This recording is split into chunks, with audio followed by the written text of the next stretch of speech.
Hi friends, thanks for listening to my presentation, even though I'm not here this evening.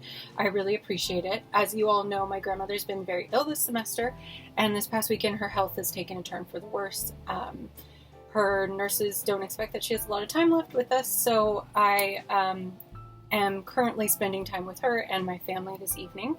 So I thank you very, very much for your understanding, and I apologize that I can't be here with you all.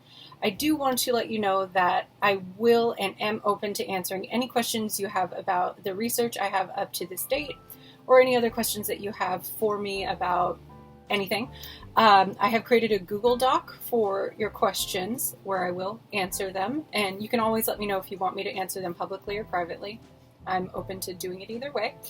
And you will find the link for that Google Doc in the bio of my YouTube page that you can go to after this presentation. Thanks. So to begin with my research, I, like I'm sure a lot of you have said this evening, had a pretty significant shift in what I was researching this semester as soon as the shelter-in-place orders became mandatory. So as you know, and as I've spoken about quite a bit in this course, that my work focuses on getting curriculum to educators to teach K through 12 students about the environment, in so many words. So I was tasked at work to write a little article that featured resources for educators to basically teach themselves or understand how to teach their students via distance learning, So that really inspired me to shift what I was looking at with my podcast research in looking more closely at podcasts that were addressed towards other educators rather than podcasts that were created for solely the purposes of teaching.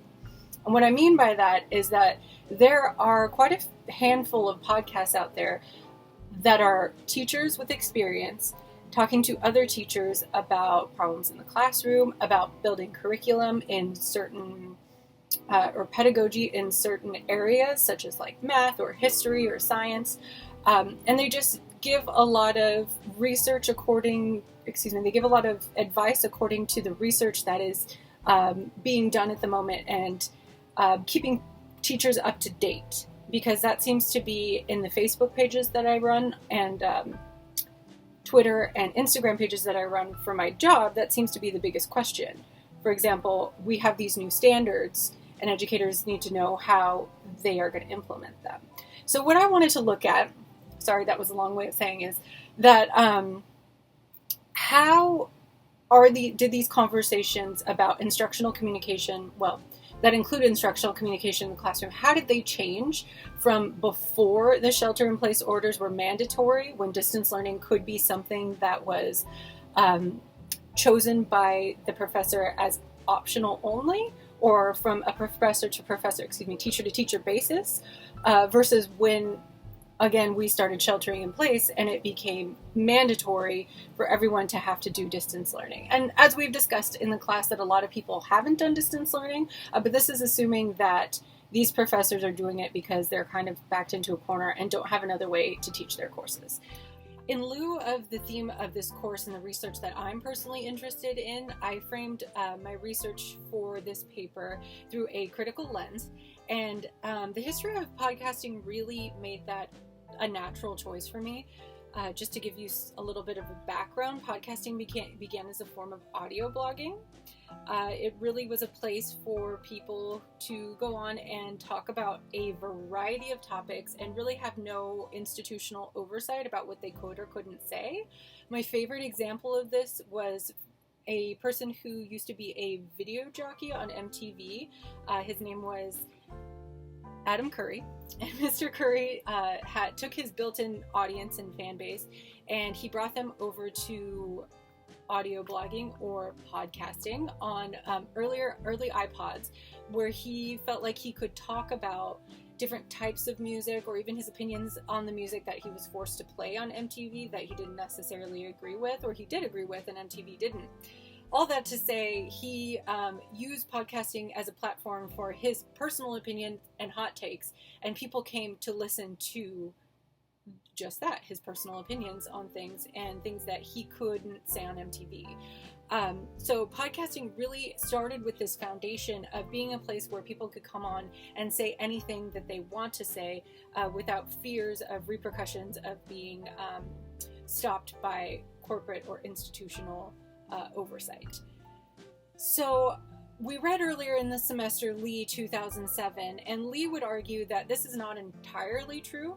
In the article Approaches to Learning, Developing E-Learning Agendas, the author states that the role assigned to new technologies, not only in relation to curriculum and pedagogy, but also in the broader remit of the university in terms of its perceived and societal commercial role in global knowledge economy. What that means is that Lee believes that despite podcasting having this ideal, if you will, foundation where people could come on and say whatever they want, there are still certain connotations to the medium itself, meaning that, for example, early podcasts were only available to people who could afford them or people who could go to a store to get them. So there's always going to be some sort of bias. They're always going to speak to a person who is of a certain socioeconomic class who can afford the types of technologies in which podcasting can be received on. So in that way, I was interested to see how the COVID-19 pandemic has changed the landscape of educational podcasting for educators talking about teaching their students through distance learning when it became mandatory and the dynamic has shifted. So these institutions are providing all the technology that we had discussed before, that it's typically privileged to people who can afford it, correct? So now it's in the hands of all sorts of individuals, but there's still issues with students and teachers and parents who don't have Wi-Fi access, who just don't have even the transportation to get to the schools to get the technology that they're providing for students to be able to distance learn. So my second research question was really to understand how this impediment, if at all, was being addressed by the educational community, and in what ways does this affect the way that teachers are communicating with students and the way that education. Then my thesis for this research is, this research aims to explore in what ways do podcasts for educators adjust the way in which they negotiate learning with their students through mediated communication. And my findings so far, and now I'm still shifting through some of the data that I've collected, seeing as the circumstances I have going on at home, shows that the podcasters are discussing ways in taking this moment of mandatory distance learning and transforming it into different ways of negotiating knowledge acquisition with their students.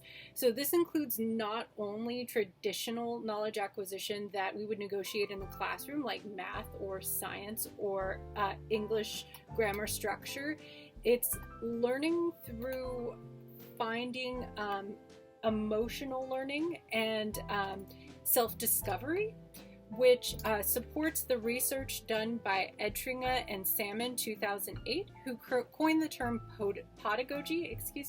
Podagogy is a term that talks about a similar phenomenon to this, where podcasts are used in e-learning to entice students and really condition them to become lifelong learners, to realize that learning is a path of self-discovery, and it could be done with the click of a button on your iPod and listening to your favorite narrator talk about how toilet paper is made, or whatever it is that they're trying to impart knowledge on you at this point. While this is a different study for researchers in the future, the present research that I conducted has found that e-learning in general has the power to do this very thing, as long as e-learning as it's being negotiated at this moment. Like I said at the top of this presentation, this is kind of topical in that this is very new territory because it's happening like right now at this very moment. So by looking at podcasts, I was able to find residue that exists that shows how this new type of e-learning is being fleshed out and how teachers are talking about it in real time on podcasts. And like I said, the findings show that e-learning in general has the potential to allow students to become lifelong learners if it is treated as a new type of learning and not just a way to use mediated technology like Zoom or podcasts or Skype to continue a traditional classroom style learning. Obviously, there will be more findings as I finish sifting through my data, so I will update this video and I will send it to you guys as it becomes more conclusive. Thank you so much for your time and patience. I really appreciate you listening to my presentation in this way. I know it's unconventional, but I hope you guys took something from it. And please don't be shy to ask me questions or give me feedback, which I would really appreciate, on the Google Doc that I'm going to include in the comments section of this video.